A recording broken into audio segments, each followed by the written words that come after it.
capítulo 12 do Evangelho de Jesus Cristo segundo Marcos, versos de 13 ao 17. Diz assim: Mais tarde, enviaram a Jesus alguns dos fariseus e herodianos para o apanharem em alguma coisa que ele dissesse. Estes se aproximaram dele e disseram: Mestre, sabemos que és íntegro e que não te deixas influenciar por ninguém, porque não te prendes à aparência dos homens, mas ensinas o caminho de Deus conforme a verdade. É certo pagar imposto a César ou não? Devemos pagar ou não? Mas Jesus, percebendo a hipocrisia deles, perguntou: Por que vocês estão me pondo à prova? Tragam-me um denário, para que eu o veja. Eles lhe trouxeram a moeda, e ele lhes perguntou: De quem é esta imagem e esta inscrição? De César, responderam eles. Então Jesus lhes disse: Deem a César o que é de César, e a Deus o que é de Deus. E ficaram admirados com ele. Bom, Jesus estava em Jerusalém, à mercê de seus algozes, continuava seu ministério, pregando o evangelho do reino de Deus, e muitas pessoas ali o acompanhavam, onde ele estivesse, principalmente no templo. Aqueles que procuravam em todo o tempo encontrarem oportunidade para acusarem Jesus perante o governo de Roma, enviaram algumas pessoas, fariseus e herodianos, para acusarem Jesus, para fingirem, na verdade, ser seus seguidores e serem pessoas justas. Para quê? Para enganarem Jesus com perguntas que pudessem fazê-lo responder para a sua própria condenação. Essas pessoas, elas ficaram ali próximas de Jesus, ouvindo, juntamente com os demais, ouvindo suas palavras, e aí, em determinado momento, eles lançaram uma pergunta para deixar Jesus em uma situação complicada, mas eles fizeram assim de uma forma como se fosse tão inocente, que eles que tivessem realmente uma dúvida, quisessem que Jesus esclarecesse. Mas eles tocaram em um assunto muitíssimo delicado, que era o pagamento do tributo a César, ao governo de Roma. O Império Romano cobrava de toda a população tributos e diversos impostos diretos e indiretos. Essa cobrança era muito rígida e era utilizada para manter a receita necessária ao funcionamento e à expansão do Império Romano.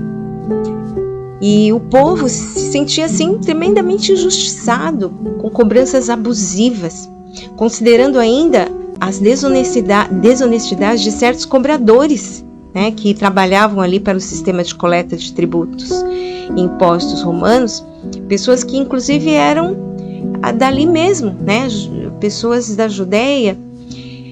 Então, aqueles homens, aqueles fariseus e herodianos, eles queriam pegar Jesus justamente nesse assunto aí. Então esperavam astutamente que ele desse uma resposta que viesse a contrariar a lei do Império Romano. E aqui cabe uma reflexão.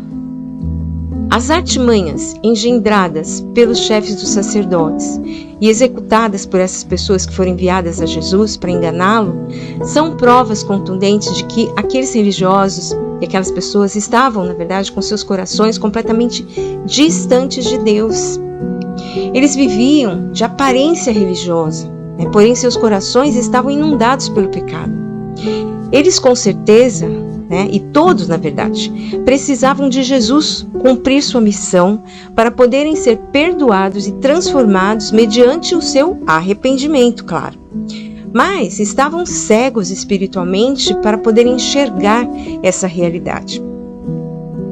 O ser humano que ainda não recebeu o Espírito Santo por intermédio da sua fé em Jesus, o Filho de Deus, ele cai facilmente na tentação de enganar o seu próximo.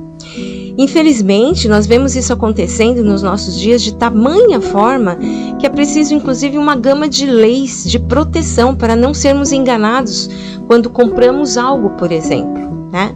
Outro exemplo, é impressionante como pessoas idosas, aposentadas, têm sido enganadas até por próprios familiares que usurpam do seu pouco ganho, que fruto de uma vida de trabalho.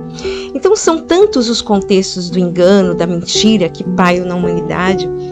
E a mentira é coisa terrível, é um pecado muito sério. Jesus afirmou algo muito forte sobre a mentira, que está registrado lá no Evangelho de João, capítulo 8, verso 44. Ele disse exatamente assim a quem pratica o engano e a mentira: vocês pertencem ao pai de vocês, o diabo, e querem realizar o desejo dele. Ele foi homicida desde o princípio e não se apegou à verdade, pois não há verdade nele. Quando mente, fala sua própria língua, pois é mentiroso e pai da mentira. Olha que coisa terrível, né? Então quem vive na prática da mentira, do engano, acaba se tornando o quê? Filho do diabo, fazendo a vontade, o desejo dele. Mas a boa notícia é que ainda é tempo de arrependimento e perdão dos pecados. Então, aqueles que costumam mentir, enganar o próximo, até mesmo pensando em fazer algo de bom, devem parar com essa prática maligna. Arrependam-se, creiam no Evangelho de Jesus Cristo e o Espírito Santo os ajudará a vencer essa fraqueza. E vocês vão se vestir com o cinto da verdade, que faz parte da armadura de Deus contra as ciladas do inimigo das nossas almas.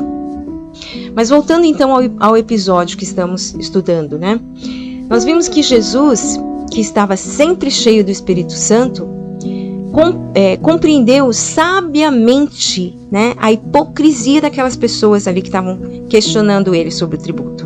E aí ele respondeu de forma que eles não puderam acusá-lo de nada.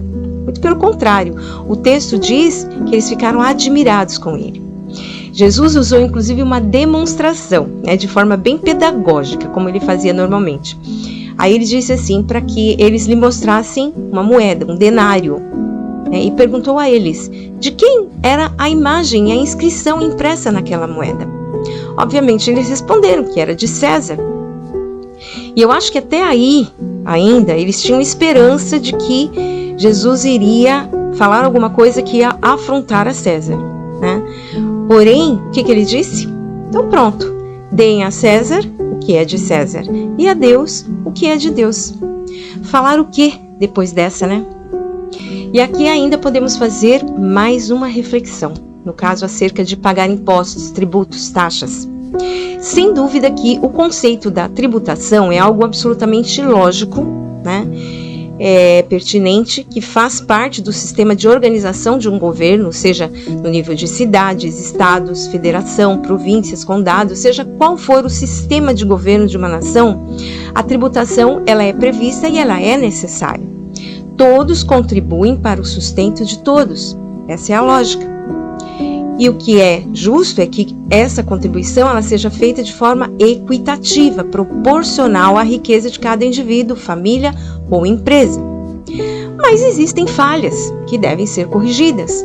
Aqui no Brasil, por exemplo, temos na Constituição leis relacionadas à tributação que deram origem ao Código Tributário Brasileiro, que por vezes tem sido apontado por parlamentares e por setores organizados da sociedade que precisa de revisão. Isso é plausível, nenhum sistema é completamente perfeito, mas pode ser corrigido, adaptado, melhorado, na medida em que são constatadas oportunidades de melhoria, principalmente no que se refere à justiça social.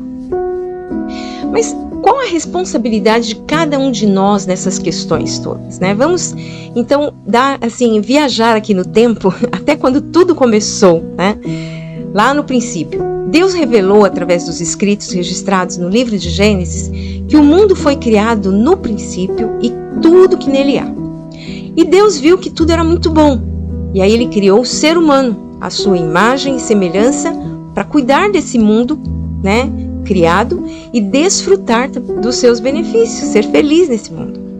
Infelizmente, ocorreu a queda moral pelo pecado. Entretanto, o ser humano foi se multiplicando e se organizando em sociedades, porque ele foi criado assim um ser social que vive em sociedades, uns pelos outros. E apesar dos pesares, da queda pelo pecado, nós chegamos ao mundo de hoje, nosso tempo, e quantas coisas foram descobertas, para o bem-estar do ser humano, através da inteligência, dons e talentos, dados por Deus a todos. Mas junto a isso, quantas iniquidades também foram cometidas ao longo das gerações, por conta do pecado, das astúcias satânicas que atuam naqueles que são desobedientes ao Criador. Gerações após gerações se passaram, o mundo se organizando e se reorganizando, e Deus, com seu plano de redenção do ser humano, em plena vigência, enquanto tudo acontecia. E daí Jesus veio, cumpriu o plano, pagando pela culpa dos pecados de todos, seja do engano, a mentira, as iniquidades, o ódio, a violência, a ganância e por aí vai. Ele levou sobre si a culpa, essa culpa, e assim todo que nele crê não perece, mas recebe o perdão e é redimido, transformado em nova criatura. As coisas velhas passam e eis que tudo se faz novo. Reina na vida dessa pessoa a paz, o amor, a justiça, e ela passa a obedecer o seu Criador. Então, enquanto vivemos nessa terra, nós fazemos parte do sistema de governo onde residimos. Precisamos sim contribuir com nossos tributos, dar nossa contribuição social de forma legal, né? Desta forma, se estamos aqui, nos submetamos ao governo onde residimos, né? Nós nos submetemos, né, ao governo onde residimos. Agora, se ao mesmo tempo nós nos submetemos, né, ao governo de Deus, que está acima de tudo e de todos, com toda certeza nós temos a segurança de estarmos guardados e envolvidos pela justiça de Deus. Não queiramos fazer justiça com nossas próprias mãos, né, deixando de pagar impostos, por exemplo, por considerarmos abusivos. Nos submetamos a Deus que tudo vê e que é o nosso Pai Celestial, um Pai que cuida, que vela por seus filhos e filhas. Eu confesso a vocês que eu ficava antes muito angustiada toda vez que tinha de fazer a declaração de imposto de renda. Mas o Senhor me ensinou que eu não preciso me angustiar, não, né? Mas pelo contrário, o que eu preciso e devo é confiar nele, depositar minha confiança nele. E eu aprendi essa lição. E agora eu sinto paz, a paz de Deus, a paz que a Bíblia diz que excede todo o entendimento. Essa paz que guarda meu coração da ansiedade, da angústia, né? E a verdade é que nada tem me faltado, porque eu aprendi com o salmista também, o salmista Davi, não apenas recitar o Salmo 23, mas viver. O Senhor é o meu pastor, de nada terei falta. E que assim seja na sua vida também. Quando nós cremos em Jesus, nós entregamos nossa vida a Ele, aprendemos com Ele, né, a viver nessa terra uma vida abundante, não com foco em riquezas, não, mas com foco na fé do cuidado de Deus por nós, né, e com foco na paz incomparável que Ele nos dá, que Ele nos concede. E que assim seja na sua vida, que você receba Jesus como Senhor da sua vida, como Salvador da sua alma, que você aprenda com Ele o Evangelho de Jesus Cristo, né? O Evangelho do Reino de Deus que Jesus trouxe à Terra, que é um reino de paz, de justiça, de amor, né? Que seja assim, portanto, na sua vida. E é o que eu tenho para hoje. Que Deus te abençoe grandemente e até a próxima.